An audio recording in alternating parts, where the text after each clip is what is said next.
mengakhiri hidup, juga ada yang kata-kata seperti itu. Karena memang saat itu masa-masa dimana susah sekali untuk beradaptasi ya. Hai guys, back again with me Levi di channel yang akan bahas tentang psikologi dan tentunya tips-tips yang akan berguna buat kesehatan mentalnya teman-teman. Oke, aku cukup appreciate, thank you so much buat teman-teman dari dua video yang kemarin itu, buat feedbacknya, dan beberapa banyak sekali yang request kira-kira topik apa yang mau aku bahas buat hari ini. Tetapi dengan berat hati aku bingung, tetap harus dipilih salah satu, dan akhirnya jatuh pada pilihan drakor. Ya, jadi kenapa kok yang dibahas tentang drakor atau drama Korea? Dikarenakan banyak saat di rumah aja banyak yang lagi nonton drama Korea ini, dan yang aku bahas seperti yang ada di judul, yaitu Crash Landing on You.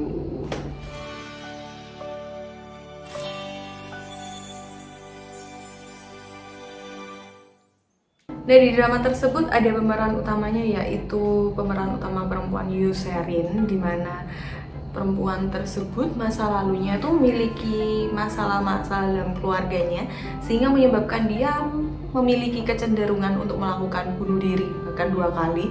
Bahkan dia ke psikiater untuk meminta dianestesi. Nah, jadi apa yang aku bahas kali ini bukan untuk mereview film, juga bukan untuk berusaha menjadi sutradara dalam film tersebut sehingga alur mundurnya seperti apa, juga bukan, tapi kita belajar dari apa yang kita lihat, yaitu tentang depresi. Depresi sendiri yaitu gangguan suasana hati atau mood, di mana gangguan tersebut akan berdampak pada kehilangannya minat yang membuat orang tersebut mengalami perubahan signifikan dalam kehidupannya sehari-hari. Jadi depresi sendiri itu bisa disebabkan oleh macam-macam ya, bisa dari ditinggal pacar, bukan ditinggal pacar ya, putus ya, terus kemudian ditinggal orang yang kita cintai, bullying, abuse, atau kehilangan pekerjaan. Jadi stresor tersebut yang berdampak pada diri atau mood kamu. Selain itu juga ada yang secara biologis, di mana ada faktor-faktor genetik yang diturunkan, sehingga juga saat memang orang itu tidak ada masalah, tapi ketika mengalami trigger sedikit, orang tersebut akan langsung mengalami yang namanya depresi. Depresi ini bisa dialami siapa saja, dari yang usianya muda, bayi aja bisa yang namanya depresi, sampai yang usia tua. Terus dari job apapun, dari yang jobless maupun yang kaya, itu juga bisa mengalami yang namanya depresi, baik yang pria maupun wanita. Tetapi dari hasil penelitian menunjukkan kalau misalnya wanita lebih rentan untuk mengalami yang namanya depresi ini sendiri, dikarenakan memang wanita lebih banyak main perasaan ya daripada pria. Terus juga ada yang namanya, karena wanita ini multitasking, jadi banyak kegiatan yang dia lakukan, sehingga itu pun juga bisa jadi stresor yang membuat wanita lebih rentan yang namanya kena depresi. Tapi kalau pria kena depresi, dia lebih ke endingnya, yaitu lebih cepat untuk mengambil keputusan, karena memang dia lebih berani ya. Jadi kalau misalnya case bunuh diri lebih banyak ditemukan di pria. Jadi aku membahas depresi di sini bukan berarti aku berharap teman-teman berkata atau melabel dirinya teman-teman, oh aku berarti termasuk orang depresi, atau misalnya temanku yang depresi, bukan. Jadi nggak berharap juga seperti itu, tapi kita biar tahu kira-kira kalau misalnya kita mengalami gejala-gejala awal dalam proses depresi, karena pastilah kita mengalami yang namanya masalah, tetapi jangan sampai teman-teman masuk yang namanya ke tahap depresi. Nah, depresi sendiri ini kalau dari buku psikolog PPDGJ-nya, itu namanya kamusnya psikolog yang ada ya, itu memiliki gejala-gejala, dibedakan menjadi 2, yaitu gejala utama dan gejala pendamping. Nah, untuk yang gejala utama, yang pertama yaitu afek depresi, meliputi suasana mood yang mulai menurun. Kemudian yang kedua, hilangnya minat terhadap sesuatu. Yang ketiga yaitu mulai berturunnya energi sehingga berdampak pada cepat lelahnya tubuh seseorang. Nah, kemudian untuk gejala pendampingnya yaitu yang pertama, turunnya konsentrasi terhadap apa yang dia kerjakan. Mungkin kalau misalnya anak sekolahan ya dia akan mengalami yang namanya susah belajar, atau dalam pekerjaan juga susah konsentrasi ketika melakukan pekerjaan. Terus yang kedua yaitu menurunnya self esteem orang tersebut. Yang ketiga, di mana orang tersebut punya pikiran-pikiran kalau dia merasa bersalah atau useless. Keempat, memiliki perasaan dia nggak punya masa depan lagi. Selanjutnya, yang pasti akan berdampak pada keinginan orang tersebut untuk melakukan bunuh diri.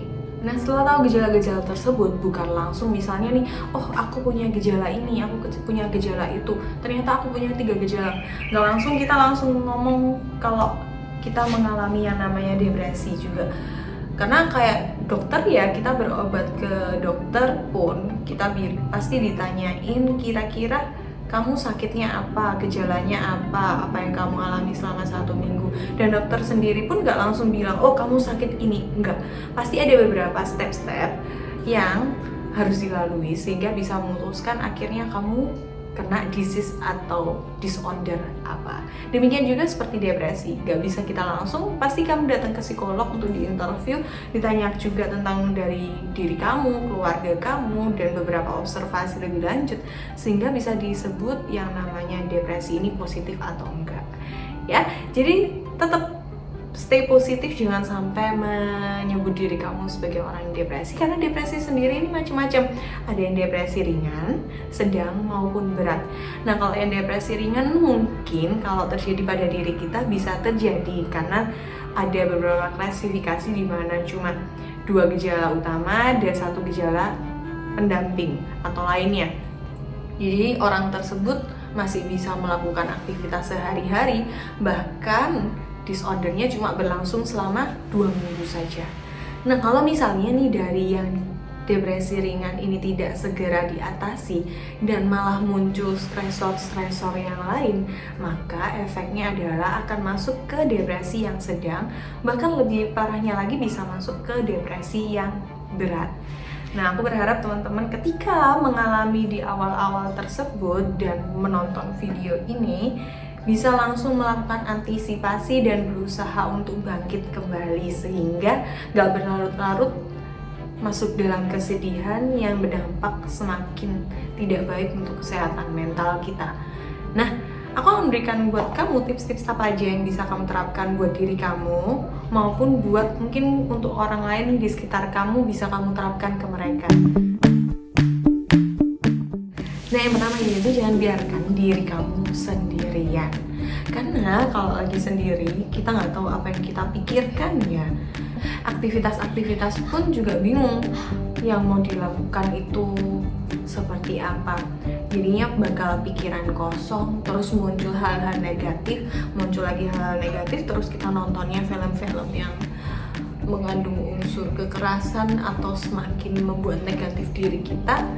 Akhirnya berdampak semakin terpuruklah diri kita. Jadi hindari untuk sendirian di rumah, bukan sendirian di rumah ya, tapi menyendiri. Lebih baik kamu bisa ikut kegiatan-kegiatan atau komunitas-komunitas yang membuat diri kamu bisa bersosialisasi dengan orang lain. Nah, yang kedua masih berkaitan dengan yang pertama, yaitu lakukan aktivitas positif. Aktivitasnya bisa berupa olahraga, kayak tadi ketemu dengan komunitas, terus kita lebih aktif dalam organisasi-organisasi tersebut. Asal organisasinya juga kita cari yang positif, jangan sampai kita juga tambah ketemu dengan komunitas yang salah juga. Jadi pastikan kamu punya teman dekat buat kamu ajak konsultasi, kira-kira komunitas mana sih yang bisa kamu ikutin. Bisa mungkin kalau kamu suka olahraga, bisa gabung join dengan organisasi yang berhubungan sama olahraga, atau misalnya kamu suka fotografi, bisa ikutan dengan komunitas yang namanya fotografi, atau komunitas yang hobi memasak, kayak gitu juga bisa kumpul di komunitas ibu-ibu yang doyan masak. Nah, terus yang ketiga yang bisa dilakukan yaitu konsumsi makanan-makanan yang bisa meningkatkan mood kamu, sehingga kayak tadi gejala-gejalanya juga bisa teratasi. Apa saja sih contohnya? Yang pertama nih bisa berupa brokoli. Ada yang suka brokoli? Jadi brokoli itu mengandung yang namanya serotonin, sehingga bisa meningkatkan yang namanya mood seseorang. Kemudian yang kedua bisa makan kacang mente. Nah ini pasti beberapa orang suka. Asal juga jangan banyak-banyak ya, kalau banyak-banyak juga bisa bikin obesitas. Jadi konsumsi kacang mente, karena di dalam kacang mente tersebut juga ada zinc yang baik untuk tubuh kita. Dimana kalau kita kekurangan zinc tersebut akan berdampak pada tubuh kita yang gampang lelah, yaitu juga berarti meningkatkan energi diri kita.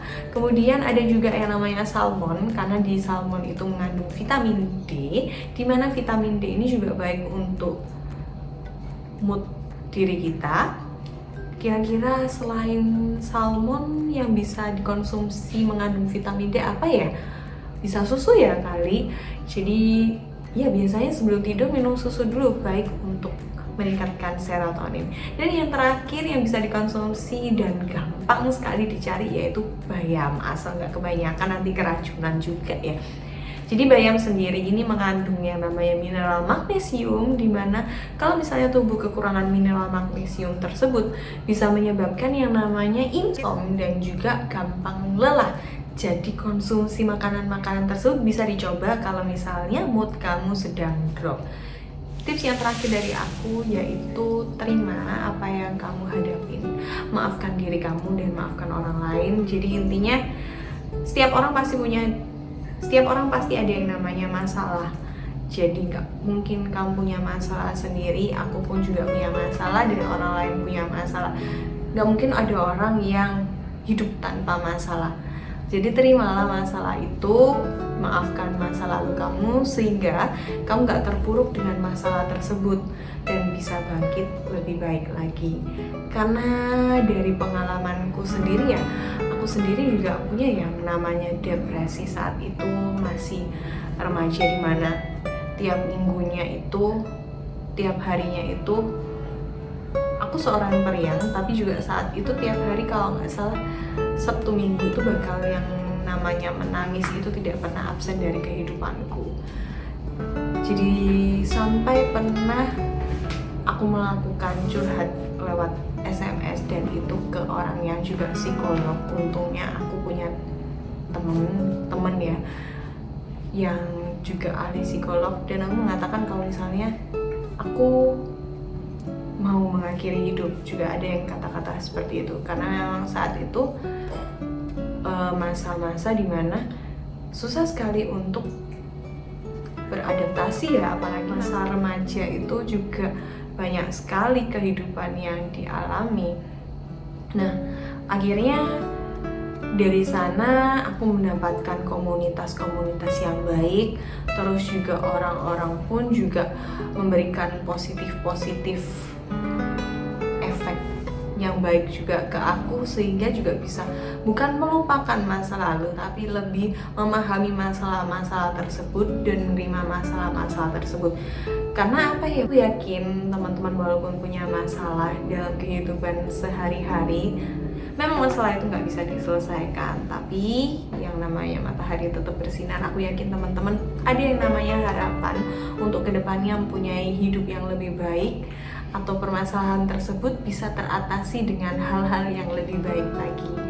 Oke, itu aja video dari aku. Jangan lupa like, comment, and subscribe video ini. Atau kalau misalnya kamu mau request video apa yang mau dibahas di next week, silakan komen di bawah ini.